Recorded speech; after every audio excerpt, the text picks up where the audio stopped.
வணக்கம். இது உங்கள் சிவி ஜோன். ஸோ எல்லாரும் எப்படி இருக்கீங்க? இன்னைக்கு பார்த்தீங்கன்னா சூப்பரான தாறுமாறான தக்காளி சோறான 7th week day 4 night oats தான் பார்க்க போகிறோம். அதுக்கு முன்னாடி நீங்கள் நம்மளோட சேனலுக்கு சப்ஸ்கிரைபராக இல்லாமல் இருந்திருந்தீங்கன்னா மறக்காமல் சப்ஸ்கிரைப் பண்ணிட்டு உங்களுக்கு வந்துட்டு நிறைய விதமான சூப்பரான அப்டேட்ஸ் உங்களுக்காக இந்த சேனலில் சுட சுட காத்துக்கிட்டு இருக்குது. அதேமாதிரி இந்த சனிக்கிழமெலாம் வந்துட்டு போலிகளுக்கு என்று ஏமாறுதல்ன்ற மாதிரி சூப்பரான அப்டேட், உண்மையான அப்டேட் வந்து நம்ம கொடுத்துட்ருக்கோம். எவிக்ஷன் பற்றின விஷயங்கள், என்னென்ன நடக்குதுன்ற விஷயங்கள். அதனால் மறக்காமல் சப்ஸ்கிரைப் பண்ணிக்கோங்க. ரொம்ப இம்பார்ட்டண்டான சேனல் இது, அதுக்காக சொல்கிறேன். அதேமாதிரி இந்த வீடியோக்கு ஒரு லைக்கை தட்டி விட்டுருக்கு. இப்போ வாங்க அந்த வீடியோக்குள்ளே போகலாம். ஸோ அதுக்கு முன்னாடி பார்த்தீங்கன்னா காலையிலேருந்து நிறைய விதமான சம்பவங்கள் போயிட்டே இருக்குது, வந்துகிட்டே இருக்குது. அதுலேயும் பார்த்தீங்கன்னா தீபக்கை வந்துட்டு சாச்சினா டப்பான்னு கோவத்தில் வாயை பூத்துக்கிட்டு இருங்க அப்படின்ட்டாங்க. எல்லாருக்குமே சமஷாக்கு. ஏமா வயசில் எவ்வளோ பெரிய ஆள், சீனியர், இன்னும் அவரை போய் அப்படி பேசிட்டா ஆடி எல்லாம் பதட்ட மாட்டாங்க. ஆனால் அந்த பொண்ணு காலை ஆட்டிட்டு அதெல்லாம் ஒன்றும் இல்லை அப்படின்ற மாதிரி உட்காந்துருந்தாங்க.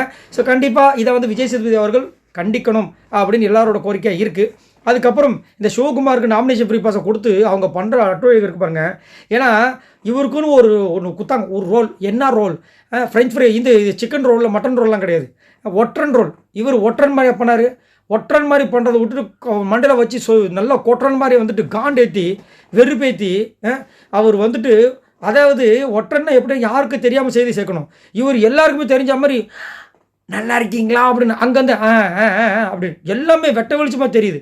என்னையா இது? இதில் வேறு பெருமையாக பீத்தலை வந்து பவித்ரா வேறு போயிட்டு என்னை யாருமே கண்டுபிடிக்காத அளவுக்கு சூப்பராக அங்கே பண்ணியிருக்கன்ற மாதிரி பெருமை பீத்தல். ஸோ இதை பற்றி என்ன நினைக்கிறீங்க? நிறைய பேர் வந்து வச்சு செய்கிறாங்க, அதை பற்றி சொல்லுங்கள். மஞ்சரி பற்றி கண்டிப்பாக சொல்லி ஆகணும். ரொம்ப அரகண்டாக பிகேவ் பண்ணுறாங்க. திடீர்னு பார்த்தா அவங்க இஷ்டத்துக்கு கேப்டனாக மாறிக்கிறாங்க. திடீர்னு பார்த்தா வந்துட்டு நான் வந்து இப்போ வந்து படைத்தளபதியாக பேசுகிறேன்றாங்க. வாய்ஸ் டீமை கேவலப்படுத்துகிறாங்க, வச்சு செய்கிறாங்க.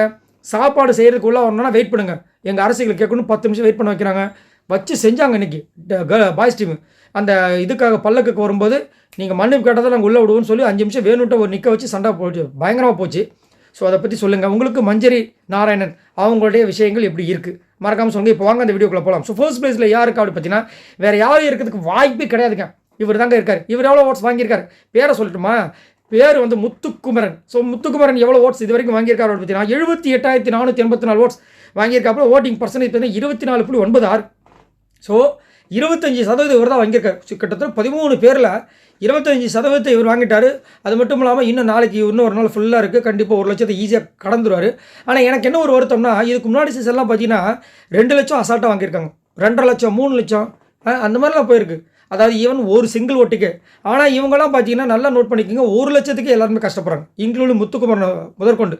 அதை பற்றி சொல்லுங்கள். அதே மாதிரி முத்துக்குமரன் அந்த கைவினை பொருட்களுக்கு கொடுத்த விஷயங்களும் எல்லாமே சூப்பராக இருக்குது. ஆனாலும் பார்த்தீங்கன்னா இந்த மஞ்சரி நாராயணன் பண்ண விஷயங்களால் அவங்களுக்கு வந்து பெருசாக வந்துட்டு பாராட்டுகள் கிடைக்கல. இந்த முத்துக்குமரன் பண்ண விஷயங்களுக்கு விஜய் சேதுபதி அவர்கள் நல்ல ஒரு பாராட்டு கொடுக்கணும் அப்படின்ற மாதிரி நிறைய பேர் கருத்து தெரிவிக்கிறாங்க. அது மட்டும் இல்லாமல் முத்துக்குமரன் மேலே ஜாக்லினுக்கு ஒரு லவ் வந்த மாதிரி ஒரு ட்ராக் வேறு ஓடிட்டு இருக்கு. அதில் நிறைய பேர் வந்து முத்துக்குமரன் பார்த்து நடந்துக்குங்க அப்படின்ற மாதிரி சொல்கிறாங்க. அதை பற்றி சொல்லுங்கள். 2வது பிளேஸ் பார்த்தீங்கன்னா சௌந்தர்யா. இவங்க எவ்வளோ ஓட்ஸ் வாங்கியிருக்காங்க அப்படி பார்த்தீங்கன்னா 45,637 ஓட்ஸ் வாங்கியிருக்காங்க. ஓட்டிங் பர்சன்டேஜ் பார்த்தீங்கன்னா 14.51. சௌந்தர்யாவுக்கு வந்து பெருசாக எந்த ரோலும் இல்லாதனால அப்படியே இருக்காங்க. ஆனால் சாச்சனா கூட சேர்ந்து இன்றைக்கி ஒரு பெரிய ரூல் பிரேக் பண்ணிட்டாங்க. சாச்சனா சொன்னாங்கன்னு சொல்லிட்டு இந்த கடிகார டாஸ்க்கு வந்துட்டு இவங்களாம் மைண்டுக்குள்ளே ஒரு கால்குலேஷன் வச்சு சொல்லணும் அப்படின்னா போயிட்டு ஸ்ட்ரெயிட்டாக இவங்க போயிட்டு அந்த மைக்ரோவன் ஆன் பண்ணி அதுலேருந்து எடுத்து வந்து சொல்லிட்டு இருக்காங்க. என்னையா நடக்குது அப்படின்ற மாதிரி. ஆனால் காலையில் ஒரு விஷயம் பண்ணியிருந்தாங்க. மஞ்சரி நாராயணன் யாருக்கும் தெரியாமல் போயிட்டு இவங்க நாட்டோட பொக்கிஷத்தையும் அவங்க நாட்டு பொக்கிஷத்தையும் எடுத்து திருடிட்டு வந்துட்டாங்க. அப்போ தான் பழி போடுறதுக்கு ஈஸியாக இருக்கும் அப்படின்ட்டு ஒரு சதி வேலையை. ஆனால் சூப்பராக வந்து சௌந்தர்யா என்ன சொன்னாங்கன்னா, நீங்கள் ஒரு கேப்டன் பதவியில் இருந்துட்டு டாஸ்க் இல்லாத நேரங்கள் இப்படி பண்ணது பெரிய திருட்டு, உங்கள் பதவிக்கு தான் அது பிரச்சனையாகிடும் சொன்னதுக்கப்புறமா பயந்து போயிட்டு வச்சாங்க. ஸோ அந்த விஷயத்தில் சௌந்தர்யாவை பாராட்டி ஆகணும். ஆனாலும் பெருசாக வந்துட்டு இந்த டாஸ்க்கில் அவங்களால எதுவும் பண்ண முடியல. சரி, 3வது பிளேஸ் பார்த்தீங்கன்னா விஜய் விஷால். இவர் எவ்வளோ ஓட்ஸ் வாங்கியிருக்காரு? 32,228 ஓட்ஸ் வாங்கியிருக்காரு. ஓட்டிங் பர்சன்டேஜ் பார்த்தீங்கன்னா 10.25. ஸோ விஜய் விஷால் இன்னுமே கொஞ்சம் கூட திருந்தாமல் இருக்கார். இந்த இன்னும் ஒரு சில பேர் சொல்லி ஆகணும், கமெண்ட்ஸில் வந்துட்டு நீங்கள் பெண்களை பற்றி மட்டும்தான் பேசுகிறீங்க, ஆண்களை எல்லோரும் தூக்கி வச்சு பேசுகிறீங்கன்னு. இந்த விஜய் விஷாலை பற்றி நம்ம சொல்லிட்டு தான் இருக்கோம். யார் என்ன பண்ணுறாங்களோ அதை வந்து நம்ம மனசாட்சிக்கு விரோதம் இல்லாமல் சொல்லிட்டு தான் இருக்கும். அவங்களுக்கு அது பிடிச்ச மாதிரி நான் பேசுகிறேன் அப்படின்னா நம்ம என்ன பண்ண முடியும்? விஜய் விஷால் நிறைய டைம் வந்து இந்த மார்க்கிங் பண்ணுற விஷயங்களை பண்ணாதீங்க நம்ம வெளியில் இருந்து சொல்கிறதுனால அவர் காதல் விழாதனால இன்றைக்கி பார்த்தீங்கன்னா ஜாக்லின் மாதிரி பண்ணுறாரு. அதுவும் எப்படி ரொம்ப கேவலமாக ஜாக்லின் நடக்கும்போது எப்படி இருக்குமோ அந்த மாதிரி நடந்து காமிக்கிறார். பின்னாடி வேறு தூக்கிக்கிட்டு என்னங்க இது? இதுக்கெல்லாம் ஒரு எண்டு கார்டு ஐடியா. முன்னாடி வந்து ஜாக்லின் இவங்க சௌந்தர்யா மாதிரி பண்ணி ரொம்ப அசிங்கப்படுத்தியிருந்தார். இப்போ வந்து இதை மாதிரி பண்ணிட்டு இருக்காரு. ரொம்ப ஒஸ்ட்டாக இருக்குது. இதுலேயும் வந்து இந்த ராஜாராணி டாஸ்க்கு ஏதாவது பண்ணுவாரான்னு பார்த்தா பெருசாக பண்ணவே இல்லை. இதே ஒரு சில பேர் இருக்கிறதுலேயும் சூப்பராக பண்ணுறது விஜய் விஷால் தானா. என்ன எதையா பார்த்து சொல்கிறீங்க? ஒன்றும் புரியல. ஓ, சமையல் செஞ்சதை பார்த்து சொல்லிட்டு இருக்கீங்களா? ஐயோ, சமைக்கிறதெல்லாம் ஒரு டாஸ்காயா அப்படின்ற மாதிரி இருந்துச்சு. சமைக்கிறது உண்மையிலே நல்ல விஷயம் தான், பெரிய விஷயம் தான், கஷ்டமான விஷயம் தான். டாஸ்கில் அவங்க என்ன பண்ணாங்கன்றதான கேட்டுட்ருக்கோம். அதையும் சொல்லாமல் என்னத்தை சொல்கிறது. 4வது பிளேஸ் பார்த்தீங்கன்னா ராணவ். இவர் எவ்வளோ ஓட்ஸ் வாங்கியிருக்காரு அப்படி பார்த்தீங்கன்னா 26,445 ஓட்ஸ் வாங்கியிருக்காங்க. ஓட்டிங் பர்சன்டேஜ் பார்த்தீங்கன்னா 8.41. ஸோ ராணவ் மேலே செம்ம காண்டாயிட்டாங்க. ஏன்னா எல்லாம் கஷ்டப்பட்டு அந்த செங்கோலை வந்துட்டு அங்கேருந்து தூக்கிட்டு வந்தால் அந்த குச்சி என்று செல்லமாக அழைக்கப்படக்கூடிய செங்கோல் ராணி ஜக்கம்மாவோட செங்கோல் எடுத்து வந்து இங்கே வச்சுருந்தா இவர் நைஸாக வந்து பவித்ரா கட்டிச்சு குத்துட்டார். நம்ம சப்ஸ்கிரைபர் ஒருத்தர் போட்டுருந்தது, ஏங்க செங்கோலுக்கு போய் எவ்வளோ பேசுகிறீங்க, பவித்ரா கட்டி தான் இந்த நாட்டே குத்துட்ருப்பாருங்கன்னாங்க. உண்மையாக தான், அவர் கொடுத்தாலும் கொடுக்கக்கூடிய ஆள் தான், அந்த மாதிரி இருந்துச்சு. அதே மாதிரி ஆனால் இன்றைக்கி வந்துட்டு சாச்சனா தீபக்கை வந்துட்டு பாயை பொத்திக்கிட்டு இருக்குன்னு சொல்லணும்னு யார் டென்ஷன் ஆனாங்களோ இல்லையோ, நம்ம ராஜா டென்ஷன் ஆகிட்டார். ராஜா கேசரி, ராணாவு கேசரி. என்ன நினச்சிட்டு இருக்கீங்க, என்னங்க உங்கள் ராணி வந்து ஒரு மரியாதைலாம் பேசிகிட்டு இருக்காங்கன்னு போய் கத்துனார். வேறு யாருமே கேட்கவே இல்லை. சரி, நம்ம ரஞ்சித் சார் வந்து ஏதோ சொல்ல போகிறான்னு பார்த்தா விலைக்கு விட்றாரு. போயா பார்த்துக்கலாம் போயா. ஏங்க உங்களுக்கு தான் வந்துட்டு ஒரு இது இல்லை, அவங்களுக்கு இல்லையா, அவங்களுக்கு கோவம் வராதா அப்படின்ற மாதிரி இருந்துச்சு. என்ன இவர் இப்படி இருக்காருன்ற மாதிரி இருந்தது. ஆனாலும் ராணுவம் வந்துட்டு கொஞ்சம் நேற்று நைட்டு பண்ணது ரொம்ப ஒஸ்ட்டாக தான் இருந்துச்சு. கண்டிப்பாக விஜய் சேதுபதி அவர்கள் கத்தலாம் மாட்டார். ஏன்னா அதில் சாச்சனா சம்மந்தப்பட்டதுனால ஒன்றும் விட்டுருவார் வச்சுக்கங்களேன். 5வது பிளேஸ் பார்த்தீங்கன்னா ஜாக்லின். இவங்க எவ்வளோ ஓட்ஸ் வாங்கியிருக்காங்க அப்படி பார்த்தீங்கன்னா 25,278 ஓட்ஸ் வாங்கியிருக்காங்க. ஓட்டிங் பர்சன்டேஜ் பார்த்தீங்கன்னா 8.04. ஸோ ஜாக்லினை பற்றி கண்டிப்பாக சொல்லி ஆகணும். ஒரு சில நேரங்களில் சூப்பராக பண்ணியிருந்தாங்க, ஒரு சில நேரங்கள் மொக்கையாக தான் இருந்துச்சு. அதே மாதிரி இன்றைக்கி காலையில் கூட பார்த்தீங்கன்னா மஞ்சரி செஞ்ச தப்புக்கு வந்து சரி நான் போய் வைக்கிறேன்னு சொல்லிட்டு வாலண்டராக போயிட்டு வச்சுட்டு வந்தாங்க. அதே மாதிரி இன்றைக்கி மஞ்சரி நாராயணனோட சேர்ந்து தான் அந்த சேரை தூக்கின விஷயங்கள்லாம் நடந்துச்சு. பெரிய சண்டை, சரியான பெரிய பிரச்சனை. அப்போ வந்து பண்ணிவிட்டு அதுக்கப்புறம் சரி ஃபண்ணுக்கு பண்ணிங்க எடுத்து போய் வச்சுருங்கன்ட்டாங்க. எல்லாம் பயங்கர ஷாக்கு. ஜாக்லின் பூச்சி கத்தாமிச்சிட்டாங்க. என்னங்க நினச்சிட்டு இருக்கீங்க, நீங்கள் ஒரு விஷயம் செஞ்சீங்களே, அந்த விஷயத்தில் வர பாதகங்கள் சாதகங்கள் எல்லாத்துக்கும் முழு பொறுப்பு நீங்கள் தான். இன்னும் நீங்கள் பாட்டு திடீர்னு வந்து இது மாதிரி வந்து கழண்டிக்கிட்ட என்ன அர்த்தம் அப்படின்போது, இல்லைங்க அந்த அங்கே இருக்கிற ப்ராப்பர்ட்டி எதுவும் டேமேஜ் ஆகாமல் இருக்கணும் அப்படின்னா, டேமேஜ் ஆகாமல் இருக்கணுமா, அப்போ நீங்கள் கை வச்சு தூக்குனீங்களே அந்த சேர் அப்போ தெரியலையா உங்களுக்கு அப்படின்னாங்க. மேடம் சைலண்ட்டாக ஆகிட்டாங்க, அப்படி ஒரு மாதிரி ஆடிட்டாங்க. இந்த மாதிரி விஷயங்கள் நல்லாயிருக்கு. ஒரு சில விஷயங்கள் தான் கொஞ்சம் ஒரு மாதிரி இருக்குது. பார்க்கலாம் ஜாக்லினோட கேம் எப்படி இருக்குன்னு. 6வது பிளேஸ் பார்த்தீங்கன்னா அருண் பிரசாத். இவரால் ஓட்ஸ் வாங்கியிருக்காரு அப்படி பார்த்தீங்கன்னா 24,210 ஓட்ஸ் வாங்கியிருக்காரு. ஓட்டிங் பர்சன்டேஜ் பார்த்தீங்கன்னா 7.7. இன்றைக்கி வந்துட்டு இவர் கூட ஹெல்ப் பண்ணுறதுக்காக வந்தார், நம்ம விஜய் விஷால் கூட சமைக்கிறதுக்கு, தண்ணி எடுக்கிறதுக்கு வந்தாங்க. திடீர்னு பார்த்தா ஒரு டாஸ்க்கை கொடுத்துட்டாங்க. இது வரைக்கும் அந்த மாதிரி இல்லை இந்த டாஸ்க் ஆரம்பிச்சதுலேருந்து. சரிங்க நான் பண்ணுறேங்க, பரவாயில்ல, போயிட்டு கழுவுங்க நாங்கள் பாத்திரத்தை. அதுக்கப்புறம் எல்லா பாத்திரத்தையும் கொடுத்துட்டாங்க. அவரும் மனுஷன் சரி நான் பாத்திரத்தை கழுவிட்டு தண்ணி பிடிச்சிக்கிறேன். எப்படி பாருங்கள், இவங்களுக்கு அந்த மாதிரி டாஸ்க் கொடுத்துருப்பாங்க. நியாயம் தண்ணி குடிக்கணும்னு சொல்லியிருப்பாங்க. எப்போல்லாம் போவீங்களோ அப்போல்லாம் வந்து ஒரு கிளாஸ் தண்ணி குடிக்கணும். இந்த மாதிரி நிறைய விஷயங்கள் பண்ணியிருப்பாங்க. பட் இவங்க பண்ணுற விஷயங்கள் பாருங்கள். இதில் இன்னொரு காமெடி வேறு இருக்குது. இப்போ வந்து சரி நான் உள்ளே போகலாமான்னு விஜய் விஷால் நின்றுட்டு இருக்காரு. இருங்க அந்த டாஸ்க்கை முடிச்சுட்டு திரும்ப உள்ளே வந்துட்டு அப்புறம் 2 பேரும் ஒன்றா வந்து கேட்டுட்டு அதுக்கப்புறம் உள்ளே போகலாம். அது வரைக்கும் விஜய் விஷால் வந்து அந்த லைன்லேயே நிற்கணுமா. உங்களுக்கு மனசாட்சியே இல்லையான்ற மாதிரி இருந்துச்சு. சரி, பவித்ரா 7வது பிளேஸில் இருக்காங்க. இவங்க எவ்வளோ ஓட்ஸ் வாங்கியிருக்காங்க அப்படி பார்த்தா 17,015 ஓட்ஸ் வாங்கியிருக்காங்க. ஓட்டிங் பர்சன்டேஜ் பார்த்தீங்கன்னா 5.41. ஸோ இன்றைக்கி அந்த மைக்ரோன் யூஸ் பண்ணி அந்த சீட்டிங் வேலை பண்ணாங்க பாருங்கள். இதில் வந்து இவங்களுக்கு ஒரு பங்கு இருக்குது. ஏன்னா இவங்களும் அந்த ஐடியா வந்து அக்செப்ட் பண்ணி இவங்களும் வந்து தர்ஷிகாக்கிட்ட அந்த டைமை பற்றி கேட்டுகிட்டே இருந்தாங்க. ரொம்ப தப்பான விஷயங்கள். அது மட்டும் இல்லாமல் இவங்க அந்த கூன் வளைஞ்ச மாதிரி அந்த ஆயா கேரக்டர் பண்ணுறதுனால உண்மையிலேயே அவங்களுக்கு இடுப்பு சம ஒலி போல இருக்குது. ஏன்னா குனிஞ்சிக்கிட்டே இருக்கணும், ரொம்ப கஷ்டம். ஸோ அப்பப்போ இடுப்பு பிடிச்சிட்டு இது பண்ணும்போது நம்மளுக்கு கொஞ்சம் வருத்தமாக இருந்துச்சு.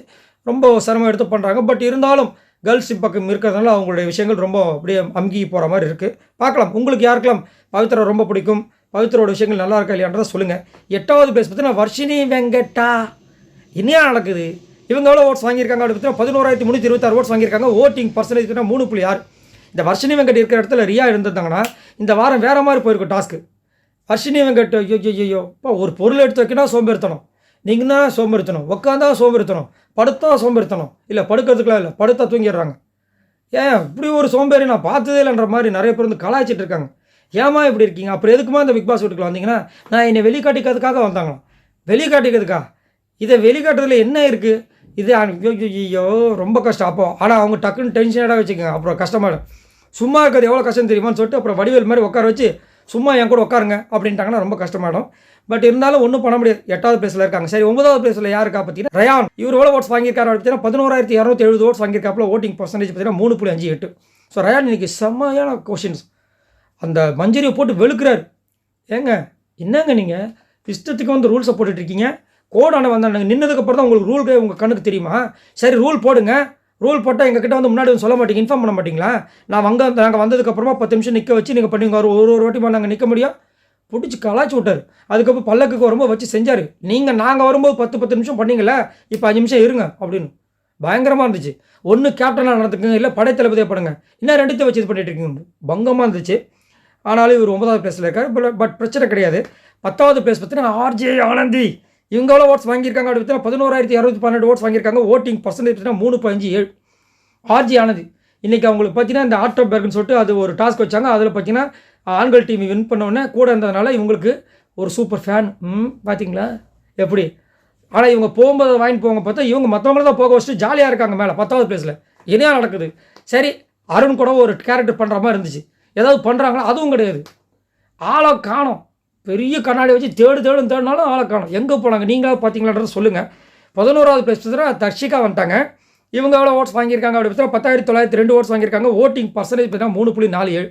ஸோ தர்ஷிகா எனக்கு தெரிஞ்சு ஆல் அவுட் ஆக போகிறாங்கன்னு நினைக்கிறேன். ஏன்னா 11வது பிளேஸில் இருக்காங்க. லாஸ்ட்டில் பார்த்தீங்கன்னா சிவகுமார் இருக்காங்க. அதுக்கு மேலே சாச்சனா இருக்காங்க. இப்போ சிவகுமாருக்கு நாமினேஷன் ஃப்ரீ பாஸ் வந்தாச்சு. ஸோ இப்போ டபுள் எலெக்ஷன் வச்சாங்கன்னா சாச்சனாவும் தர்ஷிகாவும் காலி. ஸோ எனக்கு தெரிஞ்சு தர்ஷிகா போகிறதுக்கு வாய்ப்புகள் இருக்குது. அது மட்டும் இல்லாமல் ஓட்டு ரொம்ப கம்மியாகிட்டே போகுது. திடீர்னு சாச்சனா அதிகமான ஓட்டு வாங்கி மேலே போயிட்டாங்கன்னா தர்ஷிகா கீழே போயிட்டாங்கன்னா, ஏன்னா அவங்க அப்பா வேறு விட மாட்டார் சாச்சனாவும் நிறைய பேர் சொல்லிட்டு இருக்காங்க. அப்படின்னும் போது பலியாடா மேபி தர்ஷிகா வரதுக்கு கூட வாய்ப்பு இருக்குது. பட் என்னையே கேட்டிங்கன்னா தர்ஷிகா சூப்பரான ஒரு கண்டஸ்டன்ட். இப்போ தான் வந்து டம்மி ஆகிட்டாங்க. ஸ்டார்டிங்கில் எவ்வளோ அழகாக பண்ணியிருந்தாங்க, எல்லாமே போச்சு. பாவமாக இருக்குது. சரி, 12வது பிளேஸ் பார்த்தீங்கன்னா சாச்சனா. இவங்க எவ்வளோ ஓட்ஸ் வாங்கியிருக்காங்க அப்படி பார்த்தீங்கன்னா 10,437 ஓட்ஸ் வாங்கியிருக்காங்க. ஓட்டிங் பர்சன்டேஜ் பார்த்தீங்கன்னா 3.32. ஸோ சாச்சனா இன்றைக்கு முழுக்க பயங்கரமான கேஸ், கொஞ்சம் நெஞ்சம் கிடையாது. நிறைய பிரச்சனை வந்துட்டு இது பண்ணி ஒரு மரியாதை குறைவாக பேசின விஷயங்களாக இருந்தாலும் சரி, நிறைய எக்கச்சக்கமான பிரச்சனையில் வந்துட்டு இது பண்ணி கடைசியில் வந்து மஞ்சரிக்கே ஒரு பனிஷ்மெண்ட் கொடுத்தாங்க. செம்மையாக இருந்துச்சு. நீங்கள் பேசாமல் சைலண்ட்டாக போயிட்டு அந்த பனிப்பெண் கூட வந்துட்டு கையை கட்டிட்டு உள்ளே போய் இருந்துருங்க, போங்க, மீதெல்லாம் நாங்கள் பார்த்துக்குறோன்ற மாதிரிலாம் சொல்லி கண்டிப்பாக பெரிய பிரச்சனை இருக்குது. என்ன ஆக போது தெரியல. சரி, லாஸ்ட்டாக பார்த்தீங்கன்னா சிவகுமார். இவரை பற்றி சொல்ல வேண்டிய அவசியம் இல்லை, ஏன்னா அவருக்கு நாமினேஷன் ஃப்ரீ பாஸ் வந்தாச்சு. ஆனால் இனிமேல் தயவு செஞ்சு இவருக்கு எந்த கேரக்டர் கொடுக்காதீங்க. இவருக்கு சமையல் தெரியும்னா பேசாமல் அதில் உட்கார வச்சுருக்கேன். இந்த ஒற்றன் கேரக்டர் இவருக்கு கொடுத்துருந்தா கூட நல்லா இருந்திருக்கும் நம்ம விஜய் விஷாலுக்கு. சரி, இவங்களாம் மொத்தமாக அவங்க ஓட்ஸ் எவ்வளோ ஓடி பார்த்தீங்கன்னா 2,57,140 2,57,140 ஓட்ஸ் வாங்கியிருக்காங்க. ஸோ இந்த வாரம் பார்த்தீங்கன்னா சாச்சனா வெளியே போவாங்களா இல்லை தர்ஷிகா வெளியே போவாங்களான்னு சொல்லிட்டு அவங்க 2 பேருக்கு ஒரு இது போட்டி போயிட்டுருக்கு. நீங்கள் உங்களோட கருத்தை சொல்லுங்கள். 2 பேருமே வெளியே போகணுன்றது என்னோட கருத்து. உங்களோட கருத்தை சொல்லுங்கள். இந்த வாரம் யார் வெளியேற வேண்டும்? மறக்காமல் கமெண்ட்ஸ் பண்ணுங்கள். இந்த சேனலை சப்ஸ்கிரைப் பண்ணுங்கள். பாய் நண்பர்களே.